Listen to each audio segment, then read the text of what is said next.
అందరికీ నా నమస్కారాలండి. ఎవరైతే 9th క్లాస్ చదువుతున్నారో బీహైవ్ అనే పుస్తకం CBSE సిలబస్ పేజ్ నెంబర్ 77లో మీకు correct form of the verbs అనేది ఉంటుంది. అవి ఎట్లా చేయాలి ఏంటనేది ఇప్పుడు మనం చూద్దాం. ఏదైతే బీహైవ్ CBSE టెక్స్ట్ బుక్ ఉందో అందులో ఉన్న పాఠ్యాంశాలన్నీ కూడా మీకు ఇక్కడ వరుసలో ఇవ్వబడ్డాయి. ప్రతి లైన్ అనేది వివరించబడింది. ఈ ప్లేలిస్ట్ని డిస్క్రిప్షన్లో ఇవ్వడం అనేది జరుగుతుంది. అట్లానే గ్రామర్కి సంబంధించి ప్రతి యూనిట్కి సంబంధించి ఇక్కడ ఇవ్వడం జరిగింది. ఒక్కొక్క రంగు ఒక్కొక్క యూనిట్ని సూచిస్తుంది. ఇక్కడ 3 ఉన్నాయి కదా, ఇది ఒక యూనిట్ని సూచిస్తుంది. ఆ విధంగా ఒక యూనిట్లో ఉన్న టాపిక్స్ అన్నిటిని కూడా వివరించడం జరిగింది. అట్లానే ఇక్కడ మూమెంట్స్ సప్లిమెంటరీ రీడర్లో ఉన్నాయి కూడా, ఇంకా ఫర్దర్గా కూడా లెసన్స్ వస్తాయి, దయచేసి గమనించండి. ఇవన్నీ కూడా లింక్స్ డిస్క్రిప్షన్లో ఇవ్వబడ్డాయి, దయచేసి గమనించండి.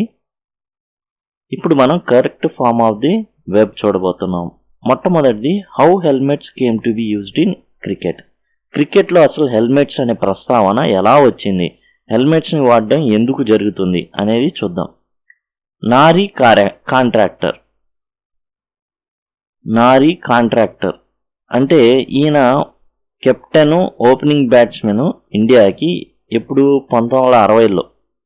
నారీ కాంట్రాక్టర్ అనే వ్యక్తి కెప్టెన్ అనమాట. అట్లానే ఓపెనింగ్ బ్యాట్స్మెన్ అంటే ఫస్ట్ దిగి ఆడే వ్యక్తి అనమాట. 1960లో ఈయన కెప్టెన్ ఇండియాకి. ద ఇండియన్ క్రికెట్ టీమ్ వెంట on a tour to West Indies in 1962. 1962లో వెస్టిండీస్కి వెళ్ళింది ఇండియన్ క్రికెట్ టీం ఆడడానికి. In a match against Barbados in bridge town. అక్కడ బ్రిడ్జ్ టౌన్ ఉంది, ఒక నగరం. అక్కడ బార్బడోస్కి ఎగనెస్ట్గా ఆడుతున్నారు. నారీ contractor seriously injure and collapsed. ఇక్కడ ఏంటంటే నారీ కాంట్రాక్టర్కి దెబ్బ తగిలింది, పడిపోయాడు. ఈ నారీ కాంట్రాక్టరు సీరియస్లీ ఇంజూర్ అయ్యాడు, కొలాప్స్ అంటే పడిపోవడం. ఇప్పుడు దీన్ని ఎలా రాయాలి? ఇక్కడ చూడండి, నారీ contractor seriously injured and collapsed అన్నాం అనుకోండి, ఎట్లా వస్తుంది అంటే నారీ కాంట్రాక్టర్ ఎవరినో గాయపరిచాడు మరియు కింద పడ్డాడు. ఇక్కడ విషయం అట్లా కాదు, కాంట్రాక్టర్ గాయపరచలేదు, కాంట్రాక్టరే గాయపడ్డాడు. నారీ కాంట్రాక్టరే గాయపడ్డాడు, నారీ కాంట్రాక్టరే పడిపోయాడు. మరి ఇలాంటి సందర్భాల్లో ఎలా రాయాలి? అప్పుడే మనకి గుర్తుకొచ్చేది ఏంటంటే ప్యాసివ్ వాయిస్. ఈ ప్యాసివ్ వాయిస్ని ఎలా రాస్తాం? మనకు కొన్ని ఫార్ములాస్ ఉన్నాయండి, అవి చూద్దాం. ఇప్పుడు జనరల్గా ఇప్పుడు మనం చూసారా, ఇది సింపుల్ పాస్ట్లో ఉంది. ఎలా చెప్తున్నాం సింపుల్ పాస్ట్లో అని? వజ్, వెంట్, గో అంటే గో అని కనబడింది అనుకోండి, అది సింపుల్ ప్రెజెంట్ టెన్స్ అవుతుంది. కానీ ఇక్కడికి వెంట అని కనబడింది, ఇక్కడ వర్జ్ ఉంది అంటే ఏంటి, ఇక్కడ ఏంటంటే మనకు అర్థం అయిపోతుంది, it's in simple past tense. అంటే పాస్ట్ అనేది వాడుతున్నారు అనే విషయం అనేది మనకి అర్థమైపోయింది. ఇక్కడ సింపుల్ పాస్ట్ ఎట్లా ఉంటుంది? Subject plus V2 plus object. Subject మనం చూసాం, గో, వెంట్ అనేది చూసాం, వెర్బ్ 2. ఆబ్జెక్ట్ అంటే ఏదైనా, ఇక అదర్ వర్డ్స్, ఏవైనా ఫ్రేజెస్ అనేవి ఉంటాయి ఈ అదర్ వర్డ్స్ కానీ ఆబ్జెక్ట్లో కానీ. నెక్స్ట్ ఇది ఎట్లా మారుతుంది అంటే సబ్జెక్ట్ యాజ్ ఇట్ ఈజ్ అలానే ఉంటుంది. సబ్జెక్ట్ యాజ్ ఇట్ ఈజ్ అంటే నా ఉద్దేశం ఏంటంటే ఆబ్జెక్ట్ సబ్జెక్ట్గా అవుతుంది ఇక్కడ, ఓకేనా? ఆబ్జెక్ట్ అనేది సబ్జెక్ట్ అవుతుంది, అంటే సబ్జెక్ట్ అనేది నార్మల్. మనం ఇక్కడ చేయాల్సిన మార్పులల్లా ఏంటంటే సబ్జెక్ట్కి ఆబ్జెక్ట్కి సంబంధించింది కాదు ఇక్కడ ఇచ్చిన ప్యాసేజ్లో, ఓన్లీ రిలేటెడ్ టు వెర్బ్ ఫ్రేజ్కి సంబంధించింది. అందుకని మనం ఏంటంటే సబ్జెక్ట్ అట్లానే ఉంటుంది అని చెప్తున్నా. ప్యాసేజ్ వైజ్గా మనం ఏదైతే డీల్ చేస్తున్నామో, ఇక్కడ నారీ కాంట్రాక్టర్ చూసారా, ఈ నారీ కాంట్రాక్టర్ మారదు. ఇక్కడ మనం సబ్జెక్ట్ ఆబ్జెక్ట్గా, ఆబ్జెక్ట్ని సబ్జెక్ట్గా మామూలుగా ప్యాసివ్ వాయిస్లో మారుతాయి. కానీ ఇక్కడ మార్చాల్సిన అవసరం లేదు, ఎందుకంటే ఇది ప్యాసేజ్లో మనం మార్చేది యాజ్ ఇట్ ఈజ్ ఉంచి ఓన్లీ వెర్బ్ ఫ్రేజ్ ఉంది చూసారా. వెర్బ్ ఫ్రేజ్ అంటే ఏంటి? హెల్పింగ్ వెర్బు, మెయిన్ వెర్బు, బీలు, బీన్లు, బీయింగ్లు ఇవన్నీ కలిపి ఉంటాయి. ఇక్కడ verse or were plus V3 ఉందే, ఇది వెర్బ్ ఫ్రేజ్. ఇది మాత్రమే మనం ఇక్కడ ప్యాసేజ్ కాంటెక్స్ట్లో మార్చగలిగేది. చూద్దాం. ఇక్కడ మనం చూడండి, చాలా సింపుల్గా నారీ కాంట్రాక్టర్ సింగులరే కదా, సింగులర్ అయితే వర్జ్ వస్తుందండి. ఓకే, సింగులర్ అయితే వర్జ్ వస్తుంది. Was seriously injured and collapsed. అంతేనండి, అయిపోయింది. మనం మార్చింది ఇది seriously injured and collapsed. Was కూడా ఉంది మార్చిన దాంట్లో. సో ఇది Nari Contractor was seriously injured and collapsed. ఓకేనా? వర్స్ ప్లస్ V3 అంతే అని మనం వాడింది. ఎండ్ తర్వాత అండి మళ్ళీ హెల్పింగ్ వెర్బ్ రాయాల్సిన అవసరం లేదండి. ఇక్కడ కాంట్రాక్టర్ బదులు ప్లూరల్ ఉంటే వర్ వస్తుందని. ఇంకా ఫర్దర్గా చూద్దాం, ఇంకా మీకు క్లారిటీ వస్తుంది.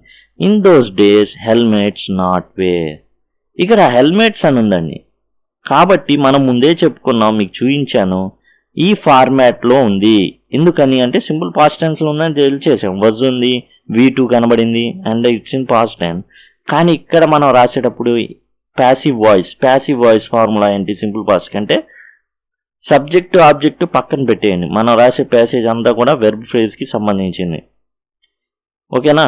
హీ ఈట్స్ యాన్ యాపిల్ అంటే an Apple is eaten by him యాక్చువల్గా రావాలి. కానీ ఇక్కడ ప్యాసేజ్ వైజ్కి ఏంటంటే ఎట్లా ఉందో అట్లానే చేయాలి. వెర్బ్ ఫ్రేజ్ ఒక్కటే మార్చమన్నాను, correct form of the verb. Okay, was or were plus V3 రావాలి. ఓకే, ఇది గుర్తుపెట్టేసుకోండి. Was or were plus V3 ఎందుకని? పాస్ట్ టెన్స్ కాబట్టి, ప్యాసివ్ వాయిస్లో ఉంది కాబట్టి రాస్తున్నాం.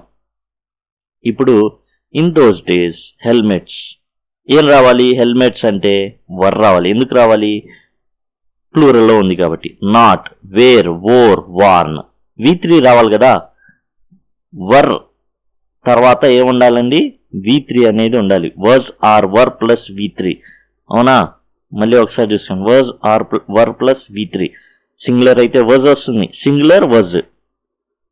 ప్లూరల్ అయితే వర్ తర్వాత V3 అంతే మార్చాల్సింది, ఇంకేం లేదు.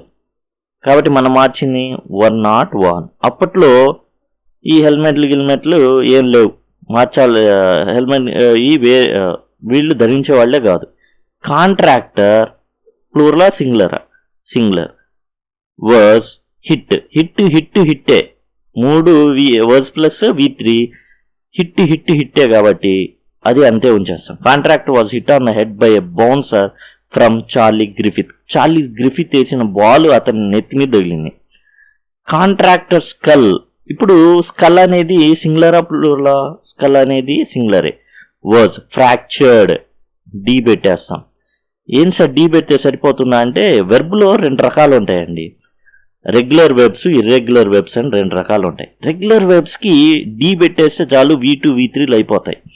ఇర్రెగ్యులర్ వెబ్స్కి అలా కాదు, గో, వెంట్, గాన్ మార్చాల్సి ఉంటుంది. ఇప్పుడు మనం రాసిన డి అన్ని రెగ్యులర్ వెబ్స్ అనమాట. The entire team. ఇప్పుడు ఎంటైర్ టీమ్ వర్రా వజా అంటే వజ్ అండి. ఎందుకంటే ఇక్కడ మనం కన్సిడర్ చేస్తుంది సింగిల్గా, మొత్తం కలిపి ఒకటేగా చూస్తున్నాం. The entire team was deeply concerned. ED రాస్తే సరిపోతుంది. ఎందుకంటే కన్సర్న్ రెగ్యులర్ వెర్బ్ కాబట్టి. ఇక్కడ మనం మార్పు చేస్తుందల్లా వజ్ ప్లస్ V3 అనండి. నెక్స్ట్ అండి, ద వెస్ట్ ఇండీస్ ప్లేయర్స్. చూడండి ప్లూరల్ వచ్చింది, ఎలా తెలిసింది? ఇక్కడ ఎస్ ఉంది చూడండి. ఏం రాస్తాం? వర్ అనేది రాస్తాం. The west Indies players were worried. ఇది కూడా వరీ కూడా ఏంటంటే అండి రెగ్యులర్ వెర్బే, కాకపోతే వై ఉంది కాబట్టి వై తీసేసి ఐ పెడతాం, ఈడీ పెట్టేస్తాం. The Indian players were worried. ఎందుకని? వాళ్ళ దేశం వచ్చినప్పుడు ఇలా జరగడం అనేది వాళ్ళ దేశంలో జరిగితే వాళ్ళకి చెడ్డ పేరు కాబట్టి భయం వేసింది.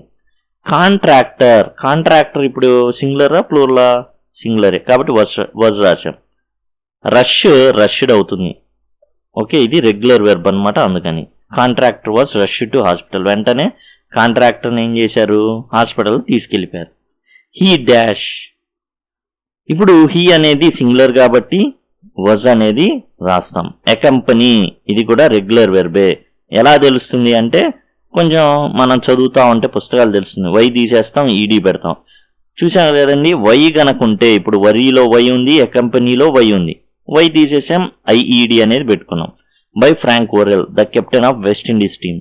వెస్ట్ ఇండీస్ టీమ్ కెప్టెన్ ఇతను దగ్గర ఉండి తీసుకెళ్ళిపోయాడు. ఎవరు? Frank Worrell. ఇతను వెస్ట్ ఇండీస్ కెప్టెన్ తీసాం. Blood dash by West Indies player. ఇక్కడ బ్లడ్ అనేది ఏంటి? ప్లూరలా సింగులరా? సింగులరే. Blood was donated. ఈ డి పెడితే సరిపోతుంది. Donated was plus V3 or were plus V3 or అదే రాస్తున్నాం చాలా సింపుల్గా. Thanks to the timely help. Contractor సింగులరా ప్లూరలా? సింగులర్ కాబట్టి వాజ్ రాసాం. ఇక్కడ సేవ్కి డి పెట్టాం. Was saved. Simple words plus V3. Nowadays helmets routinely use against bowler. ఇక్కడ మనం అంతా ఏం చేసామండి, మనం అంతా యాక్చువల్గా words plus V3 verb plus V3 రాసేసాం. ఇప్పుడు కాకపోతే నౌ ఏ డేస్ ఇప్పట్లో అన్నాడు, అంటే పాస్ట్ నుంచి ప్రజెంట్లోకి దూకాడు. కాబట్టి ఇక్కడ మనం ఏం చేయాలంటే, ఇప్పుడు దాకా వజ్ ఆర్ వర్ రాస్తూ ఉన్నాం, సింగులర్ అయితే వజ్ రాస్తున్నాం, ప్లూరల్ అయితే వర్ రాస్తున్నాం.